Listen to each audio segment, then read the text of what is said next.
لآتينهم من بين أيديهم ومن خلفهم وعن أيمانهم وعن شمائلهم ولا تجد أكثرهم شاكرين আল্লাহ রাব্বুল আলামিন তিনি কোরআনের মধ্যে বললেন ক্বালা ফাবিমা আগওয়াইতানি শয়তান বলেছে আল্লাহ তুমি আমাকে তোমার রহমত থেকে বহিষ্কৃত করছো তোমার সত্তার কসম আমি তোমার বান্দাকে গোমরাহ করে ছাড়ব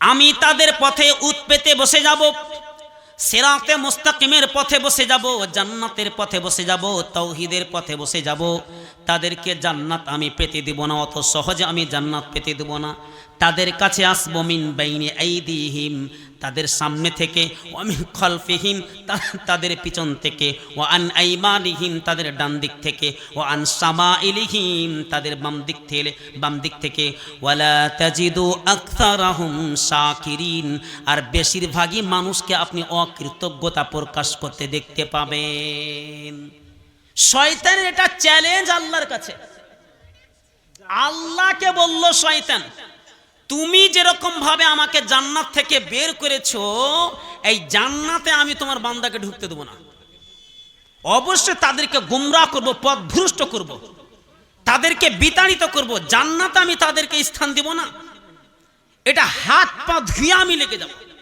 আমি আপ্রাণ চেষ্টা করব তাদেরকে জাহান্নামে নিয়ে যাওয়ার তাদের আমি ডান দিক থেকে আসব বাম দিক থেকে আসব সামনে দিক থেকে আসব পিছন দিক থেকে আসব চতুর্দিক থেকে এসে একেবারে মেয়েগুলোকে উলঙ্গ করে জেনাতে লিপ্ত করে দিব তাদেরকে আমি নিশাতে আসক্ত করে রাখবো তাদেরকে আমি খারাপ কাজে আসক্ত করে রাখবো তাদের বিভিন্ন জায়গাতে খানকা তৈরি করব মাজার তৈরি করব কবর তৈরি করব দেখবেই ওই সমস্ত জিনিসগুলোকে সেজদা করে বসে আছে তোমাকে বাদ দিয়ে তারা শিরকের মাধ্যম নিতে শুরু করবে এটা শয়তান চ্যালেঞ্জ করেছে আল্লাহকে আচ্ছা বলেন তো আমরা যদি ওই শয়তানের কথা মতো চলি তাহলে আল্লাহ কি তার রহমত আমাকে দেখে দিবেন না আরে ভাই আপনি এখনো শুধরে যান সকলকে একদিন মরতে হবে সবাই জানে কেউ দুনিয়াতে বাঁচতে আসেনি ওই জন্যে মরার আগে এখনো যদি আপনার কাছে সময় আছে এখনো সময় আছে আপনার বয়স 80 বছর হয়ে গেছে নামাজ এখনো পড়ছেন না আপনার 60 বছর বয়স হয়ে গেছে নামাজ পড়ছেন না 40 বছর বয়স হয়েছে আজকে যদি আপনি কান্না করেন আজকে যদি বলেন আল্লাহ ঝাড়খণ্ড থেকে এক ব্যক্তি এসেছিল মতিউর রহমান মাদানী মতিউর রহমান সালাফি এসেছিল তিনি বলেছেন যে নামাজ না পড়লে পরে জান্নাত পাওয়া যাবে না নামাজ পড়া লাগবেই লাগবে এই কথা তিনি বলে গেছেন ওই জন্য আল্লাহ তোমার কাছে আমি হাত তুলে দোয়া করছি আল্লাহ তুমি ক্ষমা করে দাও আর জীবনে কোনোদিন বেনামাজি অবস্থায় থাকবো না রজনী গভীর হলে ডাকো তুমি মায়া ভরে রজনী গভীর হলে ডাকো তুমি মায়া ভরে আই বান্দা ফিরে আয় আই বান্দা ফিরে আয় যা কিছু প্রয়োজন কর শুধু নিবেদন যা কিছু প্রয়োজন করে শুধু নিবেদন হাত ভরে নিবি যদি আয় আই বান্দা ফিরে আয় রব্বে করিম তুমি করুণার আধার তুমি ছাড়া নাই কেহ নাই অধম পাপী আমি করেছি নাফরমানি তবু তুমি দাওনি তাড়ায় রজনী গভীর হলে ডাকো তুমি মায়া ভরে রজনী গভীর হলে ডাকো তুমি মায়া ভরে আই বান্দা ফিরে আয় আই বান্দা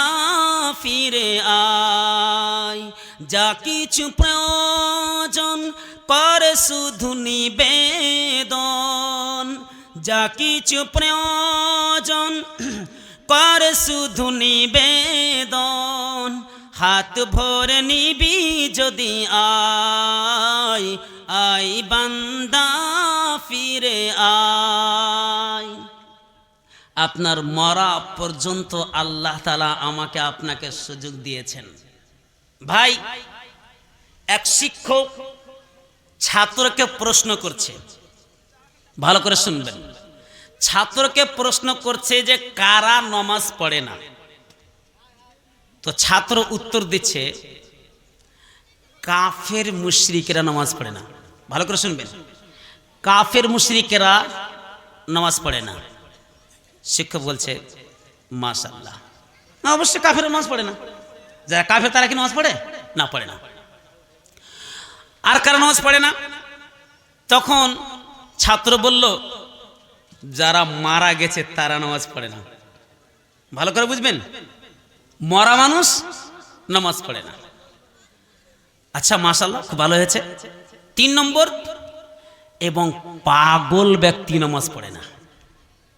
যার জ্ঞান শূন্য হয়ে গেছে, পাগল, রাস্তাঘাটে উলঙ্গা হয়ে ন্যাংটা হয়ে ঘুরে বেড়ায়, এই নামাজ কি জিনিস বুঝে না, আল্লাহ বুঝে না, ও পাগল, কিছুই জানে না, ওর রাত দিন সব এক সমান। তো এই 3 শ্রেণীর লোক নামাজ পড়ে না। এবার আপনাকে আমি প্রশ্ন করছি,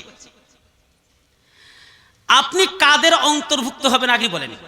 যদি আপনি নামাজ না পড়েন তাহলে কাফের মুশরিকের মতো, যদি আপনি নামাজ না পড়েন তাহলে মৃত্যু ব্যক্তির মতো, যদি আপনি নামাজ না পড়েন তাহলে পাগলের অন্তর্ভুক্ত। আপনি বিচার করেন কোনটার অন্তর্ভুক্ত হবেন? কেন জীবিত ব্যক্তি তো নামাজ পড়ে, আরে জীবিতরে তো নামাজ পড়ে। তো এবার আপনি নিজে বিচার করেন যে আপনি কাদের অন্তর্ভুক্ত হবেন। যদি আপনি নামাজ পড়েছেন তাহলে জীবিত ব্যক্তি, আর যদি আপনি নামাজ না পড়েন তাহলে 3 শ্রেণীর মধ্যে যে কোনো এক শ্রেণীর অন্তর্ভুক্ত আপনি হবেন। যদি নামাজ না পড়েন তাহলে মুশরিক, যদি নামাজ না পড়েন তাহলে মৃত্যু ব্যক্তি, যদি নামাজ না পড়েন তাহলে পাগল। এবার কিন্তু আপনি রাখবেন না মূলবি সাহেব, আপনি আমাকে পাগল বললেন, আমি কেন বলবো পাগল? আরে আপনাকে পাঠিয়েছে আল্লাহ তাআলা আল্লাহর দাসত্ব করার জন্য। এখন যদি আপনি আল্লাহর দাসত্ব না করেন তাহলে আপনাকে আমি চলতি ফিরতি একটা পাগল মৃত্যু মুশরিক বলবো, তা কি বলবো?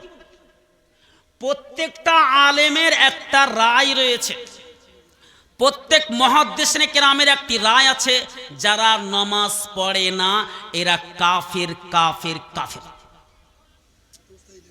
এবার আপনি বিচার করেন কত লোক নামাজ পড়ে না। এই মহিলারা আপনাদের বলছি, আপনাদের অনেক স্বামী আছে না নামাজ পড়ে না। যাদের যাদের স্বামী নামাজ পড়ে না, আপনার সাথে আপনার স্বামীর তালাক হয়ে গেছে, এটা একটি ইবাদত। অন্য কোনো জিনিসে কি হবে না, তালাক হবে না। আপনার স্বামীর সাথে আপনার সম্পর্ক কি হয়েছে, ছিন্ন হয়ে গেছে, কিসের কারণে? নামাজ না পড়ার কারণে। যেই বেটা নামাজ পড়ে না ওর জানাজাও নেই, আর যারা ওর জানাজাতে যাবে এরাও গুনাহগার হবে। ভালো করে বুঝবেন, কেন? ওই মুশরিক হয়েছে, আর মুসলমানের কবরস্থানে তাকে দাফন করা যাবে না, যাবে না, যাবে না। কেন? এটা আমি নয়, কোরআন বলছে। যেদিন আল্লাহ পাক রব্বুল আলামিন সমস্ত মানুষকে জিজ্ঞাসা করবেন, মা সালাকাকুম ফি সাকার, তোমাদেরকে কোন জিনিসটাতে সাকার নামক জাহান্নামে নিয়ে আসলো? বলেন তো উত্তর কি দিবে? যাকাত দিইনি, হজ করিনি, সিয়াম পালন করিনি, কোরআন পড়িনি, দান খায়রাত করিনি, ভালো কাজের আদেশ করিনি না। কি বলবে? ক্বালু লাম নাকু মিনাল মুসাল্লিন, নামাজ পড়িনি। দেখেন, একটাই কথা বলবে, নামাজ পড়িনি। তাহলে এখানে পুরোপুরি ভাবে ক্লিয়ার হয়ে গেল বিষয়টা। এবার তারপরেও যদি আপনি নামাজ না পড়েন, আপনার সাথে কোনো মুসলিমের সম্পর্ক থাকতে পারে না। কেন? যার সাথে আল্লাহর সম্পর্ক নাই, নবীর সম্পর্ক নাই, তার সাথে কোনো মুসলিমের সম্পর্ক থাকতে পারে না। এটা আল্লাহ রাসূল তিনি নিজে বলেছেন, ওয়ালা তাতরুকান্না সালাতান মাকতুবাতান মুতাআম্মিদান ফা ইন্না মান তারাকা সালাতান মাকতুবাতান মুতাআম্মিদান ফাকাদ বারিয়াত মিনহু জিম্মাতুল্লাহ और ऐ मास कभी भी तू जानबूझकर नमाज को नहीं छोड़ना। अगर तूने नमाज को छोड़ दिया तो अल्लाह तबारक व ताला से जो तुम्हारा रिश्ता है ये रिश्ता बिल्कुल ख़त्म हो जाएगा, ये रिश्ता टूट जाएगा। क्यों? क्योंकि जब तू नमाज नहीं पढ़ेगा तो अल्लाह ताला के जिम्मा से निकल जाएगा। कि बुझलेन? वला तत्रुकन्ना सलातन मकतूबतन मुताअम्मिदन। আল্লাহ রসুল বলছেন তুমি যদি জেনে শুনে মুআজ নামাজ ছেড়ে দাও তাহলে তুমি কি হবে? আল্লাহর জিম্মা থেকে বেরিয়ে যাবে, আল্লাহর আয়ত্ত থেকে বেরিয়ে যাবে। আচ্ছা, আল্লাহর জিম্মা থেকে বেরিয়ে যাবে, ওই ব্যক্তি দুনিয়াতে মরে থাকা বেঁচে থাকা সমান হয়ে যাবে। কাজেই নামাজ পড়বেন। এটা এখন বুঝতে পারবেন না, এটা মরার পরে বুঝতে পারবেন। আল্লাহ তাআলা বলছেন, লাস্টের কয়েকটি কথাগুলো আমি ইনশাল্লাহ বাংলা এবং উর্দুতে বলার চেষ্টা করছি। अल्लाह ताला कुरान करीम के अंदर फरमाता है, हत्ता इज़ा जाअ अहदहुमुल मौत क़ाल रब्बिरजिऊनी लअल्ली आमलु सालिहन फ़ीमा तरक्तु कल्ला इन्नहा कलिमतुन हुवा क़ाइलुहा व मिन वराइहिम बरज़खुन इला यौमि युबासून। जब उन्हें में से किसी एक के पास मौत का फरिश्ता आ जाता है, जब मलकुल मौत आ जाता है तो कहता है, ऐ अल्लाह क़ाल रब्बिरजिऊनी, तू कायनात के अंदर तू हमें भेज दे, दुनिया के अंदर तू हमें भेज दे, चाकुलिया के अंदर तू हमें भेज दे, किशनगंज के पास हमें तू भेज दे, ताकि हम लअल्ली आमल सालिहा, हम अच्छे काम करके आएंगे, हम नेक काम करके आएंगे, ऐसा काम करके आएंगे जिस काम से तू राज़ी हो जाए, जिस काम से तू खुश हो जाए। अल्लाह तबारक व तआला